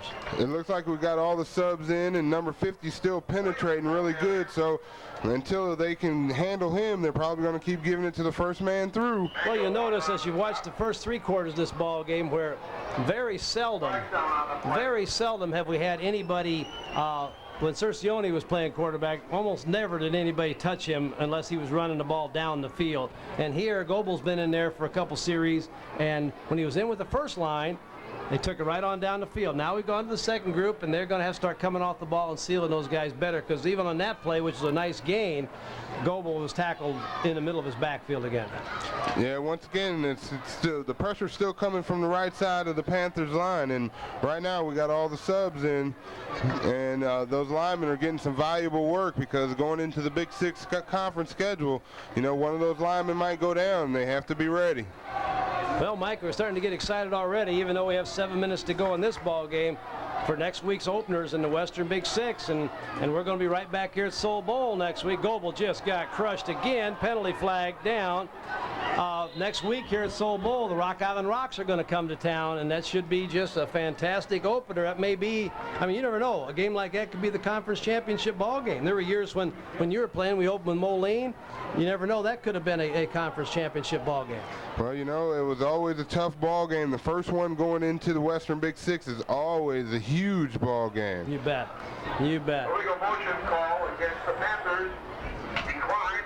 Well, the Panthers fumbled that ball away, and the Tars get the ball back again, and they've got first down. And Coach Tracy's getting just a little upset because they're, you know, these guys have practiced. Obviously, they don't get the same number of reps. We'd be, you know, people out there watching this thing, they realize that the second group doesn't get, but they get the same number of reps in drills and everything else. And you'd hope that they'd come out there and get off the ball. And as you've mentioned several times, it's important because you never know when you're going to get a chance to play. That's So, true. Let's see how the Panther defense does this time as the Tars take over at the 50-yard line. Sweep, Jonas on the carry. Slips down at about the 49-yard line of the Panthers. Well, it looks like they're going to keep wearing out Jonas and make him the workhorse for the last, what do we got here? 5 minutes on the clock. Well, we'd be remiss if we didn't mention how good the turf here looks at UT. You know, Rock Island's field with all its Baltimore Raven turf and system has obviously been touted tremendously. But Merlin Hood and his staff have done an outstanding job of getting Soul Bowl looking very, very good again. And the players have the opportunity to play on a great field here, and I think that's the way it ought to be. Quick slant inside. Nice catch out there. Good throw that time from the quarterback. And that was a great tackle by Stevens there. Number 35 closed in real quick and real good. Wrapped him up and brought him to the ground. Stevenson on the throw that time and Herring on the catch. So sets up a third down now for the Tars. Third down at the Panther 41-yard line. 5 minutes to go in the ball game here now. UT trying to hold here again. Williams hustles across the defensive formation and gets set up where he's supposed to be. Quarterback, Stevenson back to throw. Quick slant. They're looking for a little holding out there on the receiver, but this late in the ball game, you're probably not going to get it. No, probably not at this stage, but it's 4th and 2, and it looks like, you know, South Shore has just broke out all their tricks, and they're trying to get some more points on the board, which is understandable. But at this point, you know, the twos are getting some good work for the UT Panthers. We should mention, too, that Marcus Hayes, number 51, the 5'9", 189-pound center, a nose guard, junior, broke his thumb in last week's ball game against Richwoods. He's had some surgery, some pins put in that, and the Panthers aren't quite sure. He's on the sideline here tonight. They're not quite sure when he's going to be back in action, but he's an excellent football player, too, and a great young man. Sweep. Jonas on the carry, off tackle. Turned inside very nicely, but I think he probably got the first down. Well, it looks like Jonas is doing some real hard running here in the last 4 or 5 minutes of this ball game, and UT is a little disorganized, but they're holding their ground. They're not giving up big chunks of yardage like they did in the first drive. Yeah, the Panthers getting themselves lined up. This is great fun for these kids to get a chance to play. Puentes, number 15, is out playing in the defensive secondary now. He's playing as a safety. Straight drop back, 3-step drop, quick slant inside. Heard some footsteps that time, I think. Number 21, the receiver, wasn't able to hang on to that ball. So that's our friend Yvonne Herring. Looks like the Panthers have chosen to drop back into a zone and let the Herring kind of run through that. And they're playing a little pitch and catch here now. Looks pretty good. People are breaking on the ball real good. Well, Scott Stevenson that time on the outside, I thought did a pretty good job of funneling him to the inside and staying with him as he broke in there. They've got a pattern where they can bring Herring down and supply somebody to the outside. They might have something going for themselves, like right now. But look at the linebacker coming. Oh, missed tackle out there, but a great pursuit angle by Carton. He was where he was supposed to be. That's the important thing, Mike. Carton was there to turn the play back inside, and then a host of Panthers followed him up. And the thing that excited me there was the Panther lineman that made that tackle. It was Jones, the big number 77, hustling out to the flat. Well, Fred Segura signaled in the defensive plays again here. We're down to 2:35, and it's a third down and 5 for Chicago South Shore. We, again, like to thank the Chicago teams for coming out this way. I know it's a great experience for their kids, and it's good for our players out this way to experience a variety of football competitions, and so we appreciate South Shore coming. Hope they have a safe trip home, and hope they have a good success in their own league. Oh, Williams on a nice tackle deep in the backfield that time. Williams, that was nice. He's the cornerback on the weak side, and if there's nobody out there for him to cover, I guess he automatically comes on a blitz, and that time he made it home. Well, they call a timeout. Leonard Simpson, a 5'9", 200-pound tackle junior, is in the ball game for UT now also. And there's a timeout on the field, and we'll take a short break. We'll be back with the last 2 minutes and 2 seconds in Western Big Six football. How are we doing? Well, Mike, we're back. It's Jim Sanders, Mike Strickland, Joanne Sanders doing the stats for us tonight. John Medina on the camera. Again, this is a Family Ties production, TCI Channel 38. We hope you're enjoying their programming. We're going to cover the best games all year long: football, basketball, wrestling, soccer, you name it. We're going to try to cover it. Nice break on the ball that time back here by number 30 for UT. He did a nice job that time. That's Steve McDowell. That was a good 5-step drop for South Shore. They dropped back pretty deep and gave the quarterback the protection he needed to set up, but it looked like he slipped as he went to deliver the ball, and it fell a little bit short. Let's take a look at the Panthers. They come out of the huddle. Another sophomore, Scott Lambrecht, 6-foot, 170-pounder, will be the quarterback this time. Lambrecht and Goebel will give us two very powerful quarterbacks at the sophomore level in our program. And, of course, Cercione is a junior. So the quarterback position is solid for UT here, and it'll be solid for years to come. McDowell in the backfield. Naraki's in the backfield. Hand off McDowell on the carry. Breaks one tackle, gets moving laterally, driving his legs hard, but nowhere to go, and tackled about the 39-yard line. Well, that was a pretty good little defensive stand by South Shore. Once again, they're playing for pride at this point, and, you know, the ones kind of ran them over, and I think that they kind of got in the huddle and said, we're not going to let the twos do us the same way, Coach. Exactly right. We're looking, Mike, at about one more play here. The clock is running. Panthers in and out of the huddle. Kevin Lupke's the center. Lambrecht's the quarterback. And South Shore's going to call a timeout with 25 seconds to go in the ball game. We'll be back in just a minute. They want to make sure they used all those up. Yeah.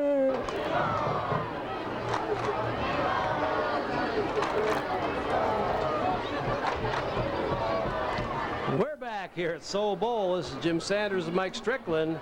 Joanne Sanders on stats. John Medina on the camera. 25 seconds to go here. UT pretty much, they're going to run the clock. And as it starts here, I think UT's probably going to stay in the huddle. Coach Tracy doesn't want to run another play, which was very, very good. The sportsmanship is tremendous here. Coming to a close, Mike, the Western Big Six final tune-up game. What do you think? I think the Panthers did a great job at utilizing their final tune-up game to get into the conference play. And they looked very well. You know, the twos, they might need a little work, you know, but it was a very good game overall for the Panthers, and I'm very happy to see a home victory. Well, UT played well tonight, 41-8, their final score. And you're right. You know, this is the last ball game before the conference begins. A tough week of preparation. Coach Tracy said a couple times in the last couple weeks that UT has had a tendency to practice well one day and not practice well the next day. Next week, go against the Rock Island Rocks, and the Rocks are going to go 2 platoon. Panthers better have 5 very good practices between now and then. Yes, if they sir. do, I'm looking at those picks next week, Mike. I'm already tough looking. picks. There's some tough picks. Well, folks, we're going to close. Mike, your final comments on the ball game. Well, this ball game was a hard ball game played by the Panthers. I think South Shore came and gave a valid effort. They were a little bit overmanned, but in the end, they came down and they played a good ball game, and I'd like to thank them for showing up. Well, I'll tell you what, this is good. The conference schedule begins next week. Folks, please, if you have any comments about what you're seeing on television, please contact Jess Medina, the number you've seen several times tonight on your screen. Let him know if you're seeing what you want to see. If we can improve our broadcast, let us know. But again, from Soul Bowl tonight, the Panthers big winners, 41-8 over Chicago South Shore. This is Jim Sanders and Mike Strickland. Joanne Sanders was here with us tonight. And we're heading out of here as Gary Gelman turns the lights out on us. John Medina, great job on the camera. We'll see you next time. Have a good night.